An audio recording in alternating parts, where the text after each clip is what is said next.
Right, y'all. Peace, beloved. Peace, beloved. How we doing? How we doing? It's good to have everybody on today. It's time for another great episode of the Fly Guy Show. Get on code, the Fly Guy Show. And we're having some issues today. The internet's giving us some challenges. But today we're doing a interesting conversation called How I Got Conscious. How I Got Conscious. And we're going to have the author, Zoe, who's going to be joining us, talking about how he became conscious. Zoe has a book out. Your bro Zoe, he has a book out, and his book is pretty interesting. And so in the book, he talks about how he became a lot more conscious. When we talk about consciousness, we're talking about awareness of that some of the information that he received in regards to his African descent, his quote unquote blackness. He didn't get the whole story. Some of the things he began to believe weren't truly the entire story. And so when you go through his channel, he has a great series of podcasts on it. Your bro Zoe, so check that out. He deals with the black skinheads, black punks, and black thoughts. Reminds me, I used to date a woman who was a skinhead. Sister that was a skinhead when I was in high school. Salute to Lisa. How you doing? This one is Jesus, the extraterrestrial alchemist, past lives. That sounds interesting. I'm not sure how Laura Lockhart is. I guess she's on the show with him. This one deals with Dharma. And this one, melanated generational wealth is the new norm. Melanated generational wealth is the new norm. So check out your bro Zoe. He has some really good information. He has some music out as well. Nubatomic. That's from your bro Zoe. And the core of it is he has a new book out. And let me see if I can find his book. His book is called Bicultural. I'll probably need to increase the size of it so it can be seen. But the name of his book is Bicultural. Living and Leaving the World of Illusions. Living and Leaving the World of Illusions. Your bro Zoe. He'll be joining us at some point tonight. So until Zoe joins us, I want to take this time to, also talk about how I became, quote unquote, I guess a lot more conscious as well, and maybe how you became, quote unquote, conscious as well. So first of all, I want to start with the operational definition.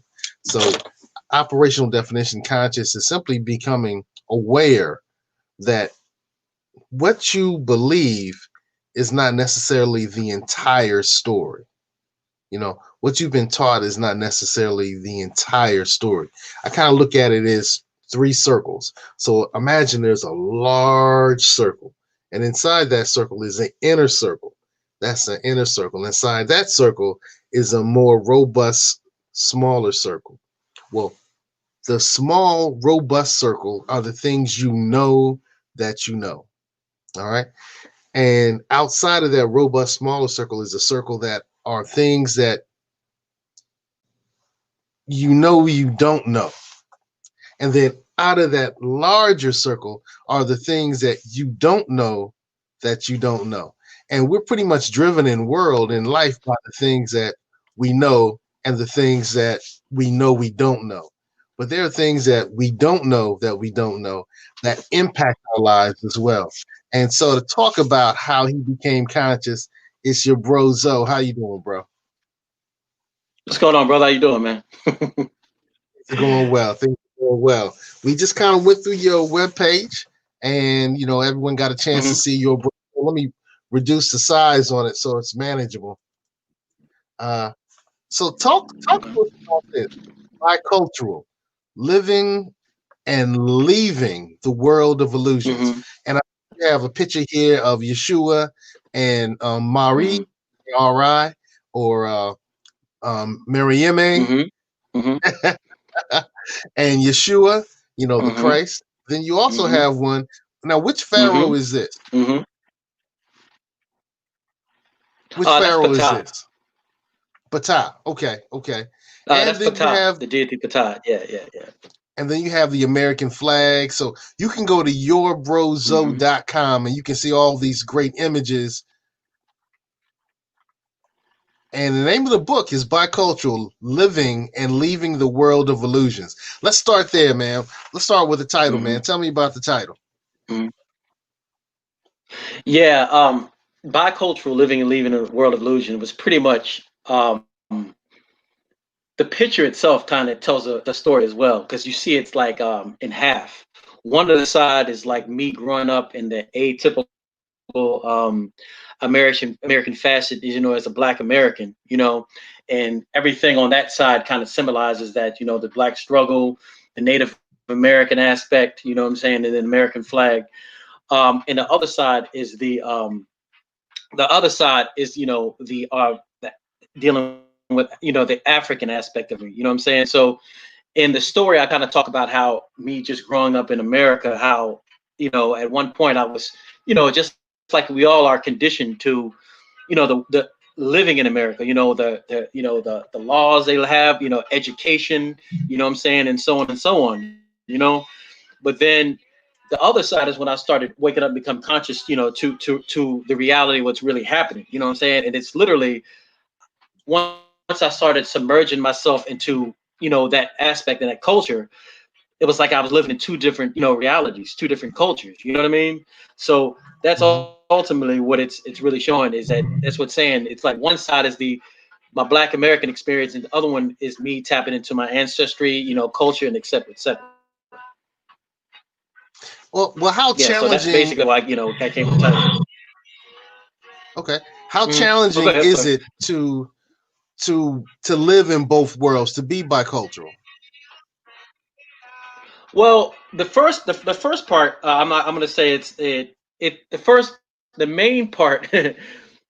It's kind of, it's going to be easy because this is something that we is living in America. We have to live this way. You know what I mean?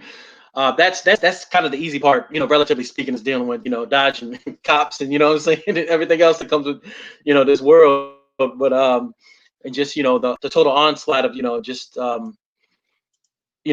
being Black in America, and the way that we're the way that we're treated, as Black Americans. You know what I'm saying? The other aspect is, it's like we have to relearn, a lot of this information that we weren't taught. And this self-study got me. Everything I did was through self-study. Nothing was from, what this system gave me. You know what I'm saying?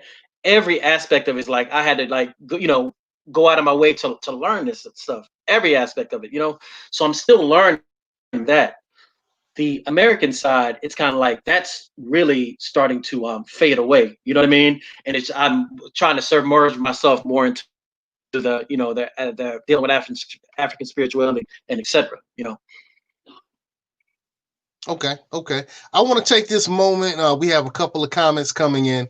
We want to give our normal disclaimer. So when we use the term African American, we're saying an American citizen of some level, not necessarily entirely of African descent. And the use of the term Black doesn't refer to skin color, hair texture, origin from a city, state, or country, national, planet named Black. We're not talking about a crayon color. We're not using the term to address one's legal status or nationality. Yeah. So when we use the term Black, it's a person of some level of African or indigenous or Aboriginal descent. So, first of all, we're not dumb, y'all. So I know I'm going to get that normal. That makes sense. Yeah. Hey, what's up? The Memoirs of a Karmic Dynasty is popping in. How you doing? That's a gorgeous sister. Keep doing what you're doing, sister. We love what you're doing. So, okay. So you realize that there were two different worlds, the world that you were given and the world that you had to seek. Let's talk about that process of seeking. Let's talk about that process of seeking.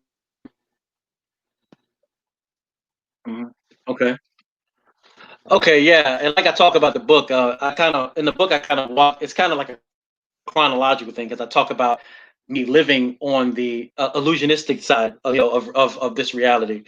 But there came a certain point, and I remember because I grew up like I grew up Catholic, you know what I'm saying, with the Catholic school, all the nine, all that good stuff, you know what I'm saying. But even as an altar boy, I just remember walking down the aisle, you know what I'm saying, and walking down the aisle, just seeing all those images, something told me in my mind, I was like, yo, something is not right about this, you know what I'm saying? Like every aspect of it, I was just like, yo, and it just kept on growing and growing.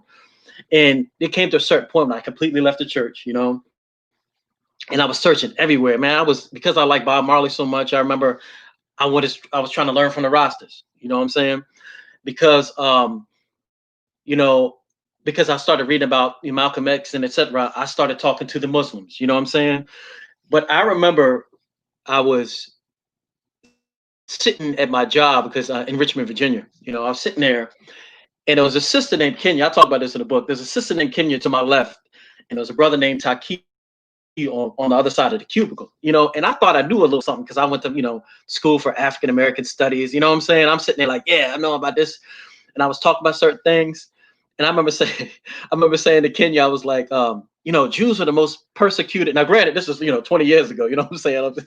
You know what I'm saying? But I was young, you know what I'm saying? And then I had much knowledge. I was still seeking real at the beginning stages. I told Kenya, I was like, yeah, Jews are one of the most persecuted people on the planet, and she went in on me.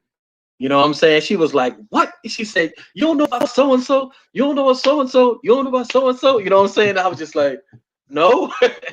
And then on the other side of the cube with the brother Taki, he was just, every time I asked him a question, he was just gave me an answer like that. And it just had so much basis behind it. You know what I'm saying? It had so much a foundation and so much like validity. You know what I'm saying? It was just, and the one day he said, here, read this. He gave me this book. It was called Our Bondage by Dr. Malachi York, right? And I remember opening up the book and I was reading it. And I saw all these images and stuff, you know what I'm saying? Moses was black and all this Aramaic language and, you know what I'm saying, all these different languages and stuff. I was like, yo, I had never seen nothing like this, you know what I'm saying? And once that was like the introduction, you know what I'm saying, to that type of information, you know what I'm saying? So I just kept on kind of building on that, you know what I mean? And that journey, it just kept on building and growing, different master teachers I, got involved, started getting information. So it just came to the point in which, I just realized that it finally dawned on me that I was lied to. You know what I'm saying? It finally dawned on me that this, everything pretty much, this information was incorrect and I had to pretty much start all over. So that took me on my journey, you know what I'm saying? And it's still a journey now, of course, you know what I'm saying? Because I'm still learning, you know what I'm saying? And I'm just going to continue to learn as much as I can about really everything that I feel as though can benefit me and help me grow, as an individual and also people around me, you know what I'm saying? Understood. One of the things that I've come to accept is that very often you don't want to give, what is it? You don't want to give pearls to the swines, and you don't want to feed steak. You don't want to feed steak to the babies, So in a young age, there are certain things that we're taught. And as we get older and older in consciousness, we're supposed to receive other information. Unfortunately, because of the country that we grew up in, and such, because of some of the things that we dealt with, our leaders, our teachers, our elders didn't receive the information that would take them to the next level. So they received elementary school conscious information. All right. They never received the middle or the high school conscious information. All right. So they taught us the elementary school conscious information. And so I'm not sure if we were lied to. I think in some ways now, if you asked me 5, 10, 20 years ago, I'm like, yeah, y'all lied to me, but now I'm at the position where I believe that, I believe that we have been given what they had to give. Oh We've yeah, of been course. Yeah, given what yeah, they yeah, had to yeah. give. Like, yeah, I know, I agree. On my, like, whenever I ask specifically elders outside of just the atypical like Christian, especially the Christian specifically, whenever I Hmm. asked outside of that circle, I was being spoon fed information to get me, you know what I'm saying, where I needed to go. Like through the whole time, like even before I got that information that the brother Taki gave me, I'm still reading other books. Like this was back in like in Richmond in the '90s. Like I Hmm. saw Dr. Ivan Van Sertima. I physically saw him lecture. You know what I'm saying? I was Hmm. able to, you know, I was able to see some of these great master teachers from myself and learn from it. So it just kept on rising. I'm gonna tell you, like for real talk, I remember I got this information, started getting those books and stuff. I used to just, I'm gonna keep it real. I used to just like smoke a blunt, have a stack of books, and that's all I did for like, a year. I go to work and just read, you know what I'm saying? Because it was just like, like they said, like I remember Doc was saying it's like you have an RNA and DNA explosion, so stuff that's just going off. So once it happened to me, all I did was study. You know what I'm saying? I just kept on reading, and that was like it for like, a, a year and some change. You know what I'm saying?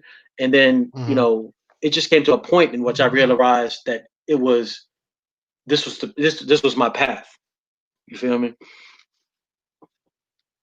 I feel you. I feel you. I went through a similar experience. I want to actually bring up Mm-hmm. on the screen the channel, Our Black Improvement. We're live here now. Mm-hmm. How I became conscious author Zoe. That's what's up.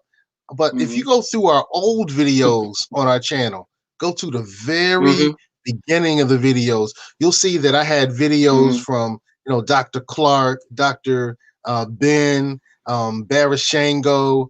Mm-hmm. We had a whole lot of, and so I went Mm-hmm. through that period where I was learning, I was listening, I was picking up information, and I was trying to incorporate that information into the life that I had. And I tell you, at some point, I realized that you Yeah. can't necessarily mix everything together, man. You can't necessarily. I was trying to find some of our old videos, Exactly. and I agree with I that. don't necessarily. Yeah, it's kind of hard to Mm-hmm. mix things together. So I had to change the people that I hung out with, Mm-hmm. man. I really had to change the people that I hung out with, Oh the yeah, content that I listened without a to. doubt. Like, Mm-hmm. yeah, I had some old school Barashango. Mm-hmm. Barashango used to come to the Norfolk area, and he used to lecture, and his lectures would be 5 hours. So you can check Mm-hmm. out some old school Barashango. I have some Mm-hmm. Dr. Ben on the channel, and Yeah. man, Yeah. that I information agree. just kind of flew in the face. Now you talked about growing up in a Mm-hmm. Catholic household. So my father was a Mm-hmm. minister, and so I grew up Mm-hmm. primarily in the church. And it wasn't until I started gaining knowledge of self. My parents always kept me around a Mm-hmm. conscious, some level of consciousness. But when I started gaining knowledge of self and I would Mm-hmm. kind of push back, that's when I moved from them talking to me about the elementary school level stuff to more of the middle school level stuff. I got And it's amazing you. because a lot of Yeah, the I got you. people involved in the Christian church know this type of information, but it's not what they Mm-hmm. provide to their flock. It's not what they provide Exactly. to their That's flock. true. When my father started That's talking very about true. theology, Mm-hmm. he said, theology Mm-hmm. is our discussions based on beliefs, based on people's different interpretations of them, and they're fighting to say that my Mm-hmm. interpretation is the interpretation, and all the other interpretations are inferior to the interpretation. And so you have, in the Christian church, Interpretation. you Yeah. have people that come from the prosperity theology. My father was involved, and my mother as well. My Mm-hmm. family was involved in the liberation theology, where the parts of the Bible that they focused on were the parts that Mm-hmm. liberated you from struggles and from difficult situations. Mm-hmm. But there are people who focus on the prosperity part, Mm-hmm. where they talk about what God will do for you, Mm-hmm. rather than what you got to do for Mm-hmm. yourself. And Yeah. then there are other people who really focus on the Exactly. evangelistic part, where your sole focus is to teach Mm-hmm. the gospel. but the Bible has all of Mm-hmm. those in them. And then, you know, there are things Yep. in the Exactly. Bible like Yep. you'll see things like when Mary Emme, you know, Yeshua's mother, you know, how she paid Mm-hmm. tribute when she Mm-hmm. went to certain places and she did sacrifices. Mm-hmm. And you know, most Christians think Sacrifices. that Yep. sacrifices are Yeah. Evil. anti-Christian. But it's Yeah. all Evil. Yeah. throughout the Bible where you see that you All got to about give the up Bible. Yep. something. You got to give up something to get Mm-hmm. something. You got to go through a Yep. struggle to get something. It's throughout the Bible. And you see it with Musa or Yep. That's Moses. true. Mm-hmm. You see it Moses. with Mm-hmm. Isaac. You see it with Jacob. You see it Mm-hmm. with all where they Jacob. had to Mm-hmm. give up something. There's a sacrifice to get something. And unfortunately, too Mm-hmm. many of us have to give up the lessons that we've gotten in the those, you know, the church environment, so we can get a higher knowledge of Mm-hmm. self. A higher level. Yeah. Yeah. I Would you think agree that, with that, brother? you know, and ultimately it's still, yeah, no, 100%, because that still lays a foundation, you know what I mean, for that growth, because, you know, you have to start somewhere. You know what I'm saying? You have to start where, regardless if it's Christianity, Islam, or Judaism. But like, one thing that people really don't understand is like, even all of these, there's an esoteric doctrine and the exoteric doctrine. You know what I'm saying? Right. Most people have their hands on, you know, to the exoteric as opposed to the esoteric.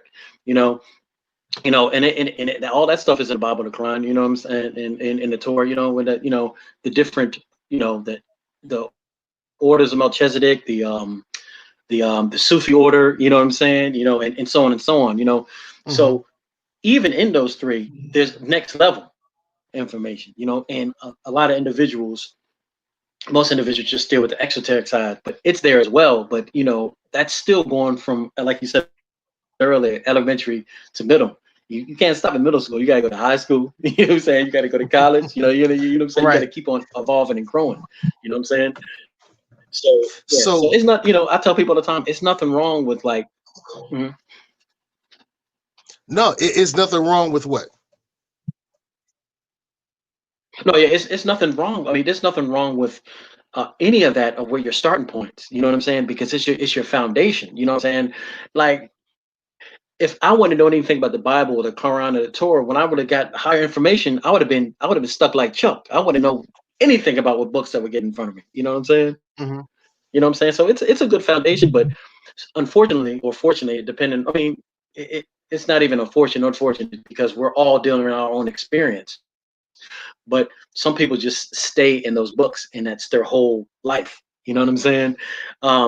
Others, you know, they keep on climbing and growing and trying to get more and more and more. You know what I'm saying? So, you know, it's not even a I don't judge anybody as far as where they are, where their mindset is. It's like, if you come to build, if you want to build with me on Christianity, cool. I know the Bible. You know what I'm saying? Let's build. You know what I'm saying? And on the other side of the end of the day is, you know, just dealing on, you know, the mundane aspect of it all. Man, are you a good person? You know what I'm saying? Are you a good person? You know what I'm saying? Do I even want to be around you? Is Islam, Christianity, or you know, Judaism helping you become a good person? So be it.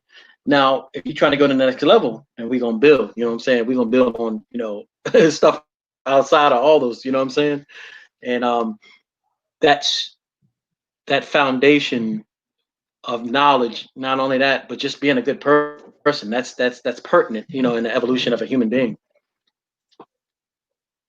Yeah, I totally agree with you, brother. It's foundational. It's definitely foundational.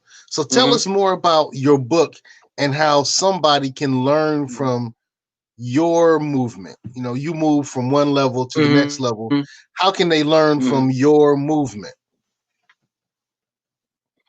Well, I think one of the biggest things is just continuously and constantly elevate, you know, and learn and get information. You know what I'm saying? And I'm not even talking from a spiritual point, because I got a chapter in there, like, you know, I call Black Wall Street, in which it deals specifically with, you know, like, I'm gonna tell you this. Like, I'm gonna give you a perfect example. Like, and through all my studies stuff, I remember this time I went down to Savior's Day down Tamaray, you know, down in the land in Mhm. down in Eaton, Georgia, Dr. York had.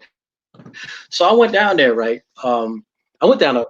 This is when that place was popping. This when I was down there literally when there was only 2 pyramids, like and just red clay. You know what I'm saying? I was down there then, but I'm talking. Let's go forward to about 6 or 7 years after that. And I remember going on the land, and everything I saw, right? There's people of all races, thousands of people. You know what I'm saying? And they were all spending money. You know what I'm saying? And they took the town of Eatonton over. You know what I'm saying? But I saw the power of the black dollar. You know what I'm saying? Right. And it's not all spirituality. It's not all that stuff. It's economics as well. You know what I'm saying? I just saw the way that people came together to build things. Like on a smaller level. I remember one time, I think they were trying to get on the land. They were trying to get a printing machine, right? So they were trying to raise money to get the printing machine, but like it wasn't happening. So I remember Doc was saying like, all right, well there was a thing called the acid fascia, which happened during like Easter. So he threw a party, right? So he threw a party and brought the people together to raise money to get the printing machine. You know what I'm saying? And unfortunately, our mindset wouldn't just be like, oh, well, let's get our money together. So he had to trick, you know what I'm saying, to trick us into doing something for self, so he could, you know what I'm saying, that they had to work together, and use that dollar to get a publisher, get a printer, so that, they could publish more books and get it out. You know what I'm saying? Get the information out. But my point is, in saying all that, it's just like, in addition to everything else, I saw how Black economics work firsthand. You know what I'm saying?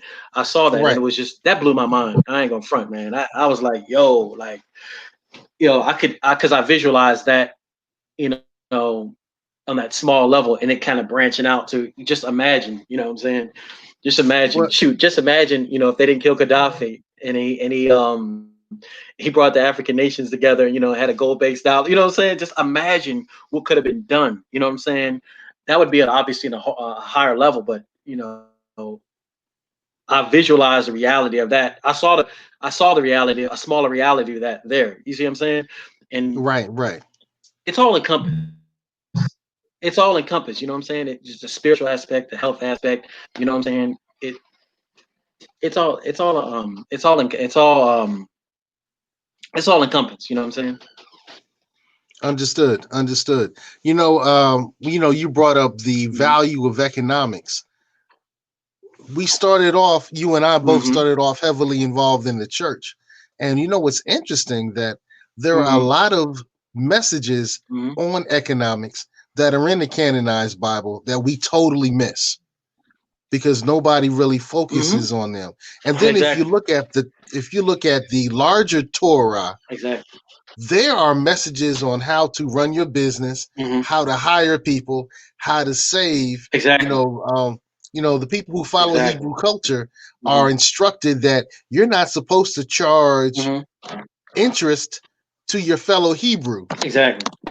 Right. But for everybody else, you can charge up to a number that a person can get out of within 7 years. So it's that discreet. So when we look at, we normally say that bankers and people involved with commerce are, people who follow the Hebrew culture, Jews generally. And that's because the information that they constantly deal with tells them how to focus on the economics. That's unfortunately missing. You know what I'm saying? Yeah. So the good thing about becoming more conscious, and we have a little bit of a delay here, so I can see that it's delayed by the time you hear me, and it's delayed by the time I hear you. By becoming conscious, we stray from just one canon, and we start looking at other books and other belief systems and other information, and we realize, oh, this is what this was referring to. So when you look at the story about the talents, and one person buried his talent in the ground and didn't do nothing with it, another person gave back the same level of money that was given, and another person, the good and faithful servant, received interest and was able to flip and gain interest on their investment. So then it's like, oh, that's what they were talking about. And that's how you do it. And then you start reading economic books. And then you start expanding your consciousness rather than staying in just one canon. And then you, like you were saying, you start looking at Rastafarianism and saying, oh, okay, I'm starting to see, okay, in the canonized Bible, it says that the proper name for Yahweh is Jah, and they say Jah Rastafari. Okay, so you start making some connections, and then you start seeing, the information, and, you start looking at the Meduna Tear. I left, the Bible, and then I looked at the Quran, and then I looked at the Meduna Tear. And then I started reading Black Man of the Nile, Dr. Ben. And then I started listening to Steve Coakley. And it's amazing when you start getting all this. My man. Right.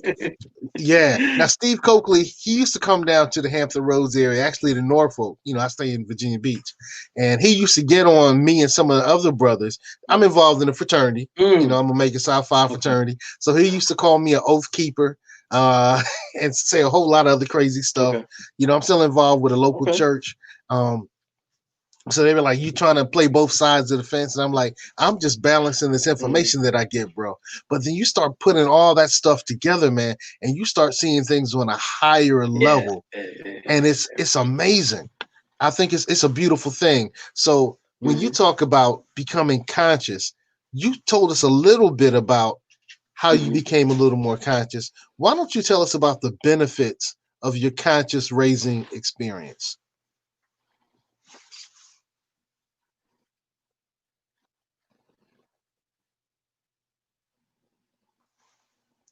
Yeah, you froze on me, bro. Could you ask the question then? Because it was buffering a little bit. The last part. What has been the benefit of your conscious raised experience?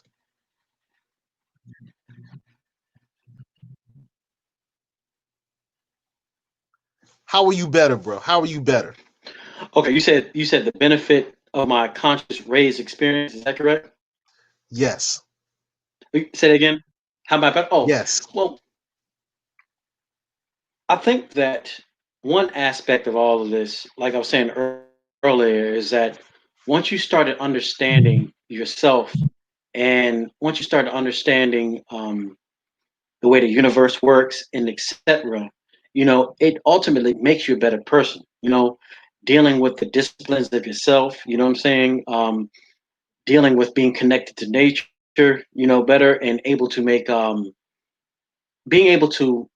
The more you're better, the more you internalize and go in, the more you can benefit others, through your information, through your elevation, like more so. Let me.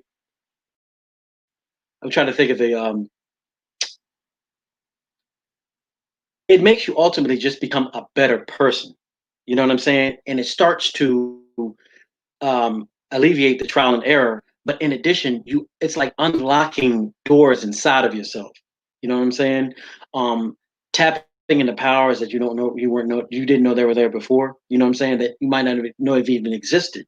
And it's like going inside, you become more powerful and you become a better person. And that way you can really be able to teach others, what I'm saying, if they want the information, and you can spread this information so others can elevate as well. Because it's really not good if you have all the information and you're keeping it to yourself. You know what I'm saying? Each one teach one is where a mindset where we should all be, what I'm saying, and building as a collective. You know what I mean? So this consciousness has gotten me to become a better person, become elevated. So I'm able to do stuff like, build with you and others about, elevating and become a better person as well, and spreading that information. Not only information about self, but also real talk, man. We need to know how great we were as a people. You know what I'm saying?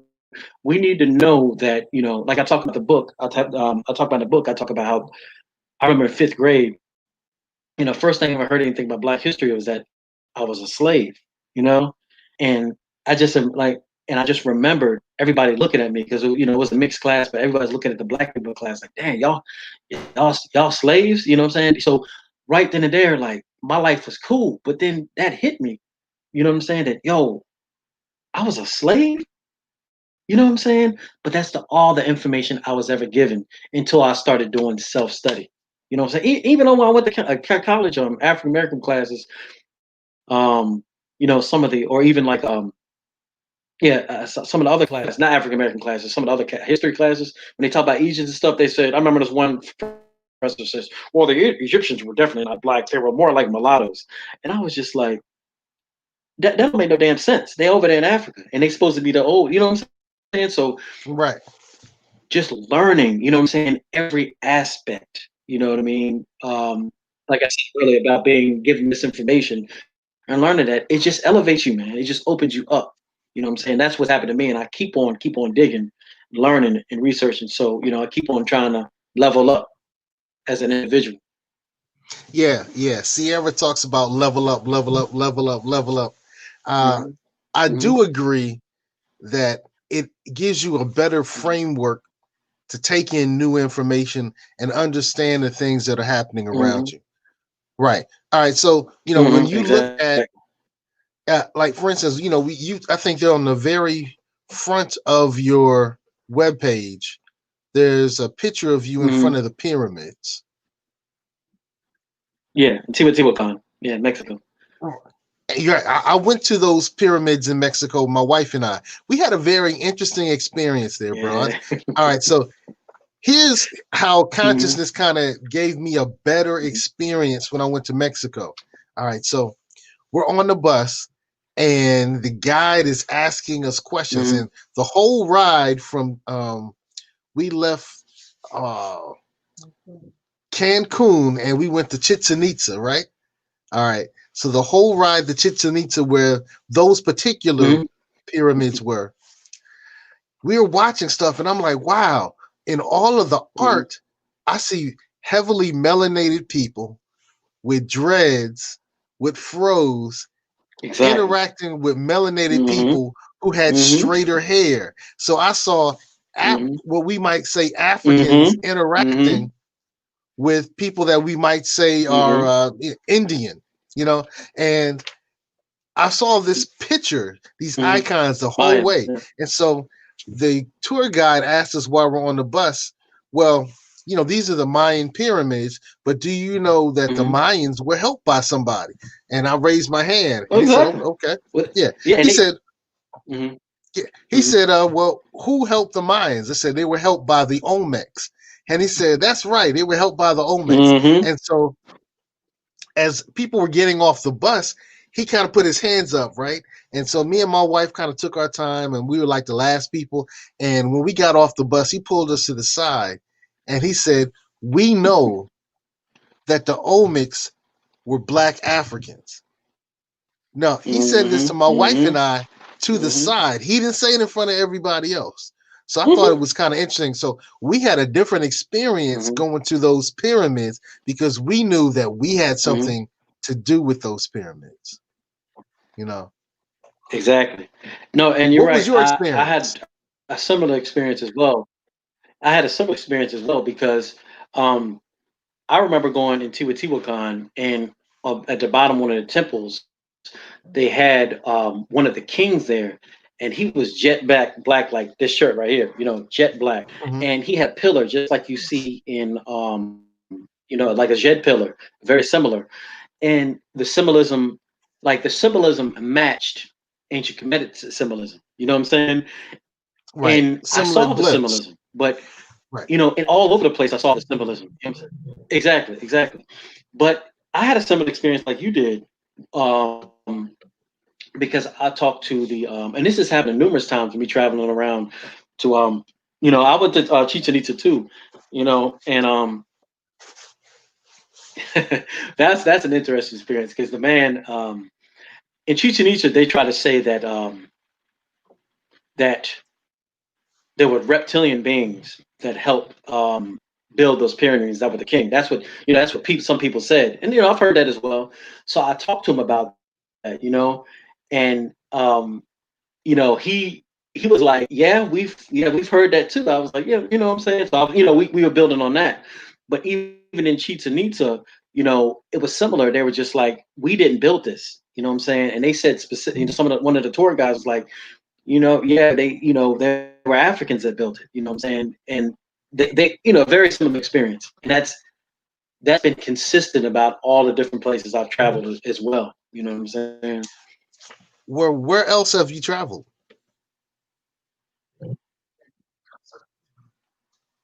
And you mean as far as like ancient sites, or just like all around the world? You mean? Yeah, let's talk all around the world, in particular those Oh, okay. places in the world Well, that, yeah. okay. Well, I had a in my chapter, in a book and chapter. I mean, my book. There's a chapter called London Calling, because once I left Richmond, one of my homeboys is like, he used to live over in London for a while, you know, Richmond there. He's like, you need to go there.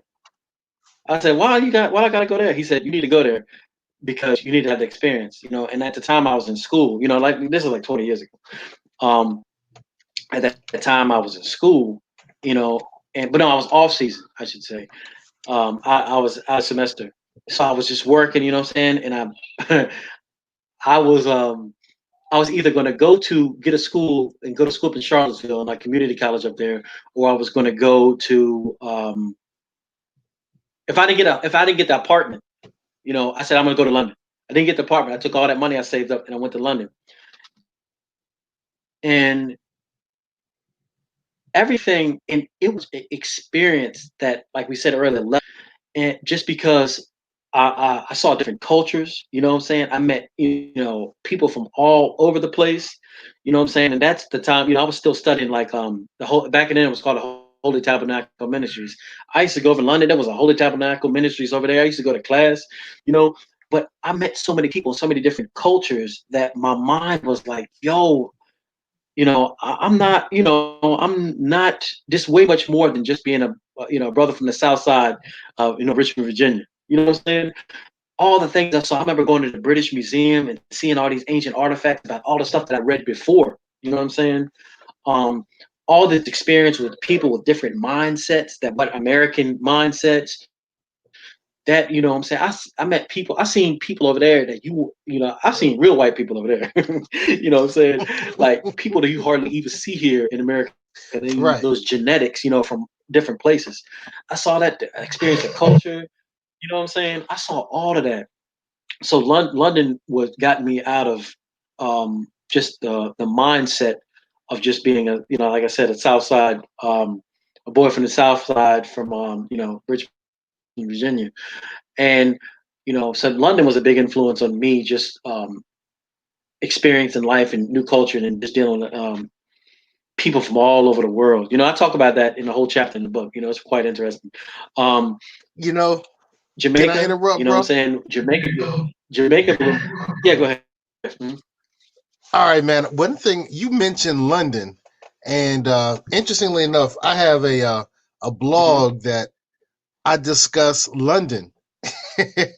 So my wife and I went to London. It's kind of interesting, man. So we saw, you know, Mhm. there's history Mhm. of our people right there in the Mhm. middle of London, man. This was in like one of the town Mhm. squares, Trafalgar Square, right? Trafalgar Square, yeah, I've been there. Yeah, yeah. And so, man, that kind of blew me away. And then we got a chance to meet with the people at the Mhm. Uganda House. Yeah, and this is Mhm. what really blew me away. This was Mm. Harrods of London. Did you get a chance to go into Harrods of London? Mm. No, I didn't. Man, look, this is the decor in this department store. This Wow. is decor in the department store, man. This is a department store. Mm. That's beautiful, man. Mm. Right. And so it turns out that this is Princess Diana here, and she was dating this guy, Mhm. and his family Jovi Faiz. owns this place.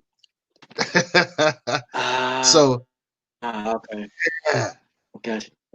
And I tell you, well, here's a picture of some of the people that we ran into in London. This is my cousin here, and my other cousin Mhm. actually got married, and Mhm. he married a lady who grew up in Mhm. Britain. I call her Bridgerian. That's her there, and that's him. So yeah, he's from DC, and she grew up in London. Okay. So we had a really similar experience, brother, Yeah. man. It was really similar experience at their wedding, man. Yeah. So tell me about Jamaica. Yeah, Tell me about Jamaica. I can imagine. Tell Well, me that's what I about was going to say Jamaica. earlier. Like, I was about to say, it's like the thing that blew my mind about Jamaica, though. We had a local tour guide that was taking us around. He took us to all the real spots. You know what I'm saying? He was showing us like the where they were doing the revolts and all. You know, he was showing us the real stuff. But see, one interesting thing that really blew my mind, man. And this ain't that long ago. This is a couple years ago. He took us to this place that was, I would say, about 10 minutes walk from the beach, right? And it was all Jamaican, native Jamaicans that lived there, and they all had these big houses, and they all had like 4 or 5 acres of land, and they were all growing, food on it. And I'm just like, and I just saw the way, they were living over there, and I was just like, yo, this is living, you know, you know.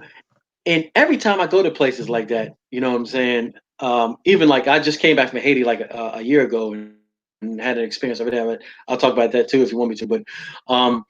But Jamaica, that's when I first saw people outside of Atlanta, Georgia. You know what I'm saying? Like, that just had a bunch of clout and a bunch of money, and they were living like we should be living off the land. You know what I'm saying? They didn't have to work. All the true crime and stuff was, in certain areas. You know what I'm saying? So those people were chilling, man, and they were happy. So it just started really opening my eyes up to how there are different ways to live. You know what I mean? Understood. Have you had a chance to go to the Polynesian Islands? Not yet. Not yet. But Asia and that whole area over there, I want to go to Angkor Wat very bad, man. Like that's one of my, my what do you call it, bucket list things. Like to see Angkor Wat, see the temple over there. But I'm definitely going to go. But I haven't been there yet. Like I said, another thing that blew my mind was I went to Haiti because I'm currently, going through the process of becoming a Haitian voodoo priest. Um, and I spent some time over there, and in addition, that place blew my mind. The energy, the people, um, um, and I'm gonna say this too, man. It's like I always love going to places when I don't see white people there. You know what I'm saying? Because it has a different energy. You don't have to worry about the BS like we do have to do over here about getting cracked over the head, when just trying to go to the store to get something to eat. You gotta worry about cops, what I'm saying? All that stuff that we have to deal with over here. You don't have to do that when, everybody looks like you. You know what I mean? Um, but you know, Haiti, Jamaica, Mexico, numerous times. Been a lot of places in America.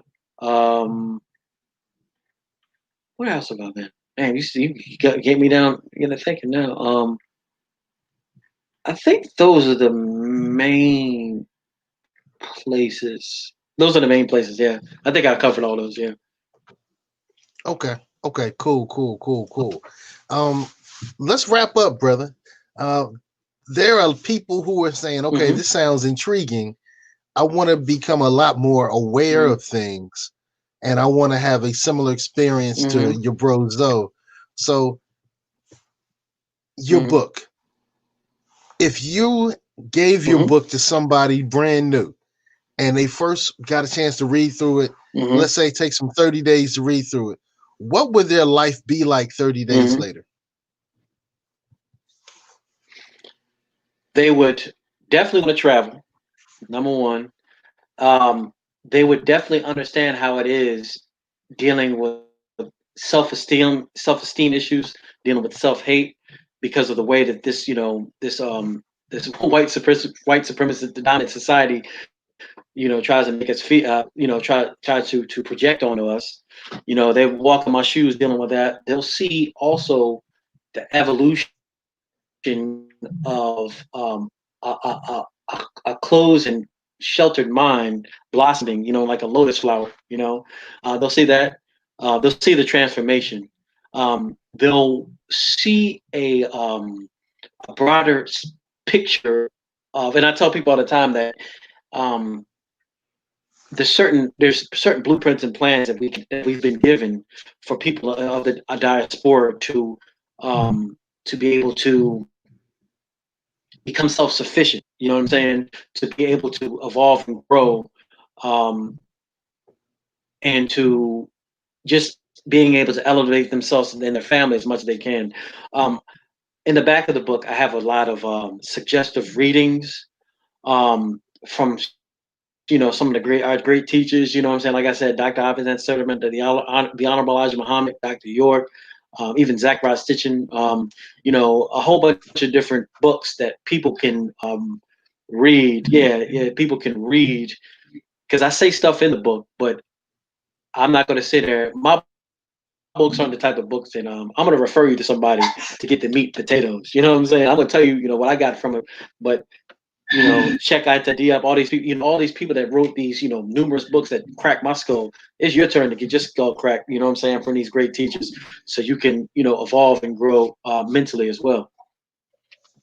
But yeah, so yeah, it would be traveling, it would be evolving as a person, it would be learning about economics and the power behind economics. It would be also another thing is about we got to start to we have to understand that a lot of this negativity, it is an illusion. You know what I'm saying? It's not real.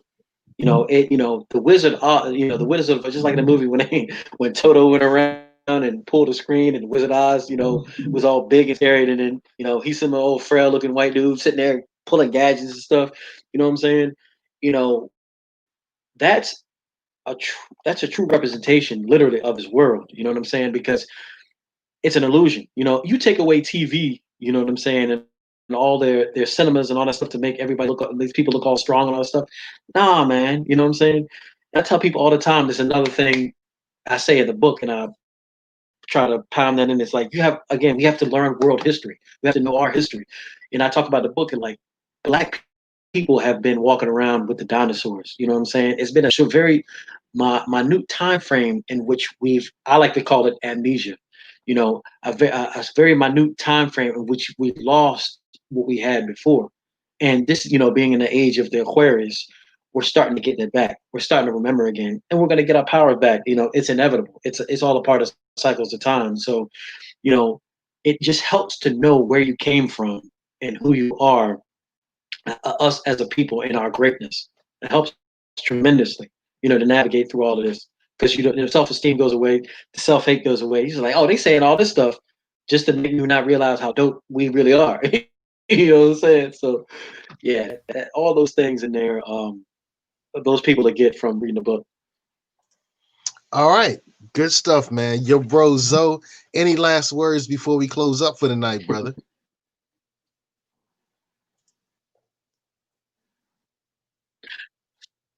Yeah, man, I appreciate everybody, for tuning in, and you can definitely go to my website, www.yourbrozo.com. The brother been showing you, and I do have a podcast as well. I think I have the brother Supreme Understanding. I did a podcast with him, and it'll be premiering. Like, if you press the podcast button on there, I think it's already up premiere. I think it's premiered at 11 o'clock tomorrow.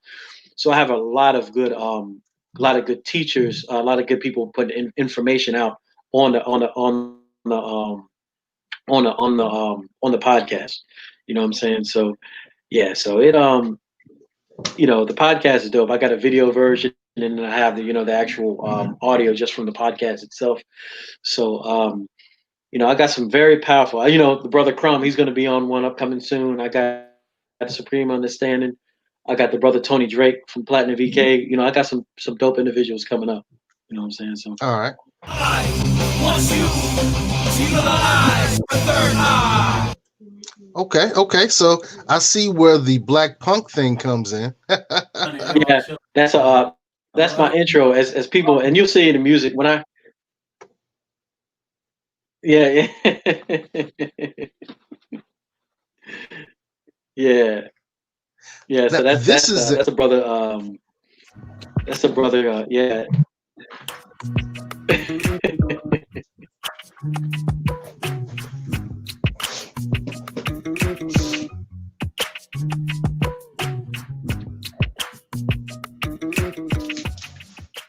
Greetings, everybody. This is your Brozo here, and it's episode number 2 of the Elevated Beings podcast. And all right. I like what I'm hearing, good brother Zoe. Like what I'm hearing, your bro Zoe. Good stuff, man. So we'll have to make sure that we send people to check that Yes, out, sir. man. Yes, sir. Good stuff, man. Good stuff. Well, hey, we thank you for being on the Get On Code, the Fly Guys show.